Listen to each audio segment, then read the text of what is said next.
a prince of Macedon, the formative years of Alexander the Great.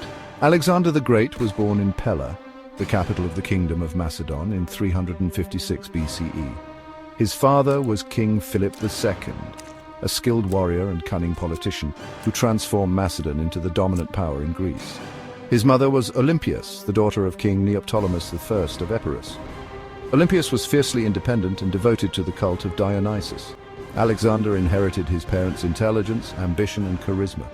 Recognizing his son's potential, Philip II hired the finest tutors in Greece to educate Alexander. The most famous of these was the philosopher Aristotle, who taught Alexander philosophy, logic, literature, and science. Aristotle instilled in his pupil a lifelong love of learning and encouraged his natural curiosity. Under Aristotle's tutelage, Alexander developed into a brilliant strategist and visionary leader.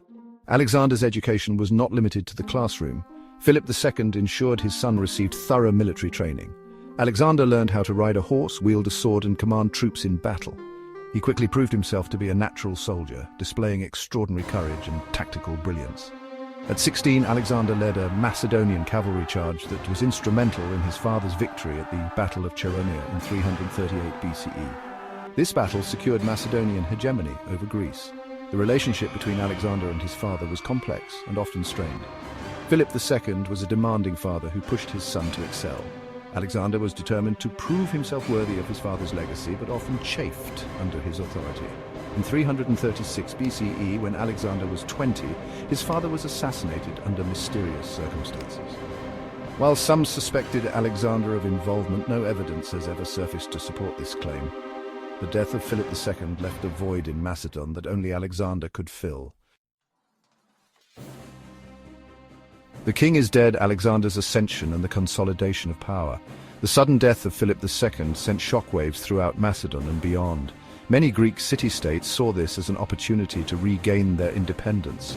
Foreign powers, particularly the Persian Empire, began to make plans to exploit the situation. Alexander moved swiftly to secure his position and assert his authority. One of Alexander's first acts as king was to eliminate potential rivals to the throne. He had his cousin Amyntas IV and several other claimants executed, solidifying his grip on power. With his position secure, Alexander turned his attention to the rebellious Greek city-states. Demonstrating both military might and political acumen, he swiftly marched south and crushed a revolt in Thebes, razing the city to the ground. Having secured his kingdom, Alexander convened a meeting of the Corinthian League, a confederation of Greek states his father had established. At this gathering, Alexander was proclaimed hegemon of Greece, granting him authority to lead the Greeks in a war against the Persian Empire. This appointment provided Alexander with the resources and manpower needed to embark on his audacious campaign against Persia.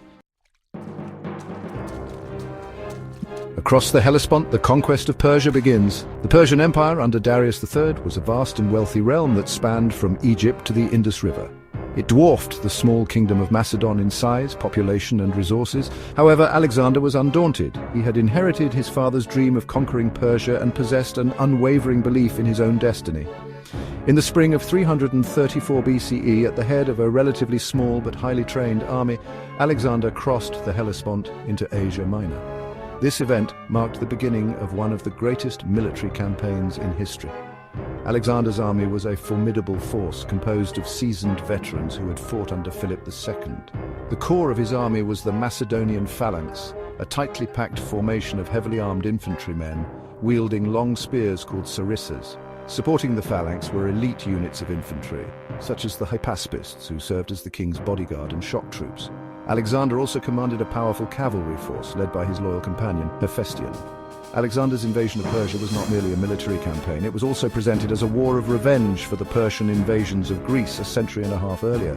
Alexander skillfully exploited this historical grievance to rally support among the Greeks, presenting himself as a liberator come to free the Greek cities of Ionia from Persian rule. This propaganda proved highly effective, and many Ionian cities welcomed Alexander as a liberator. The Granicus and Gaugamela triumphs against the Persian Empire. Alexander's invasion of Persia was met with fierce resistance from the Persian satraps who ruled Asia Minor. In May of 334 BCE, Alexander's army clashed with a Persian force at the Granicus River. Despite being outnumbered, Alexander led a daring cavalry charge that routed the Persian forces and secured a decisive victory. The Battle of Granicus established Alexander's reputation as a brilliant military commander. Following his victory at the Granicus, Alexander continued his march eastward, liberating Greek cities along the Aegean coast and defeating several Persian armies. In 333 BCE, Alexander's army faced the main Persian army, led by Darius III at the Battle of Issus in southern Anatolia.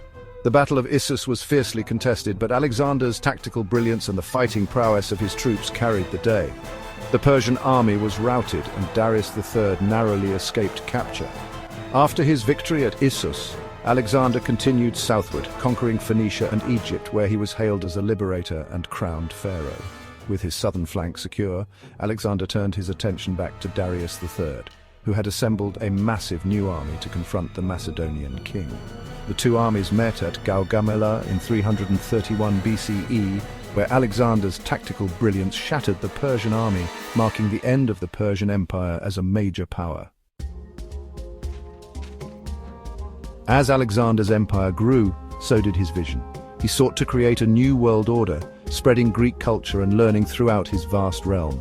A key part of this vision was the founding of new cities, which would serve as centers of Greek civilization and commerce. The most famous of these cities was Alexandria, founded in 331 BCE at the mouth of the Nile River in Egypt. Alexandria quickly became one of the most important commercial and cultural centers in the ancient world. Alexander spared no expense in making Alexandria a city worthy of its name.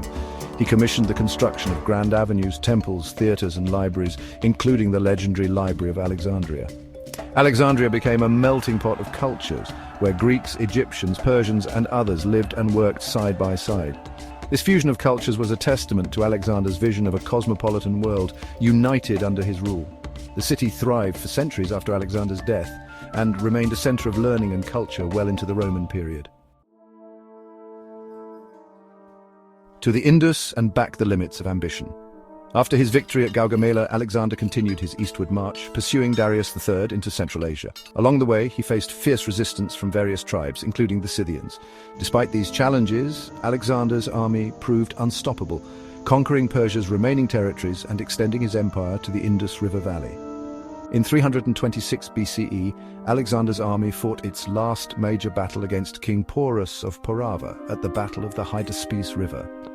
Despite facing war elephants for the first time, Alexander's forces emerged victorious and King Porus was captured. Impressed by Porus's courage, Alexander treated him with respect and reinstated him as a vassal king. The Battle of the Hydaspes marked the easternmost extent of Alexander's conquests. By this time, Alexander's army had been campaigning for over a decade, and the soldiers were exhausted and homesick. When Alexander announced his intention to continue eastward into India, his troops mutinied, refusing to go any further. Reluctantly, Alexander agreed to turn back. The Mystery of Babylon. Death of a king, birth of a legend. In 324 BCE, after a long journey, Alexander and his army returned to Babylon, which Alexander planned to make the capital of his vast empire. He had grand plans for the city's renovation and expansion, however, fate had other plans. In June of 323 BCE, after a prolonged banquet and drinking bout, Alexander fell ill. His condition rapidly deteriorated, and after 11 days of agonizing pain, he died at the age of 32. The exact cause of Alexander's death remains a mystery, with theories ranging from disease to poisoning. Alexander's death sent shockwaves throughout his empire, leading to a series of bitter wars and power struggles among his generals. These conflicts resulted in the fragmentation of Alexander's empire. Alexander's legacy, a world transformed. Despite his untimely death, Alexander the Great left an indelible mark on history. He was one of the greatest military commanders of all time, conquering more territory in his short life than any other individual before him. His military campaigns and conquests led to the deaths of hundreds of thousands of soldiers and civilians.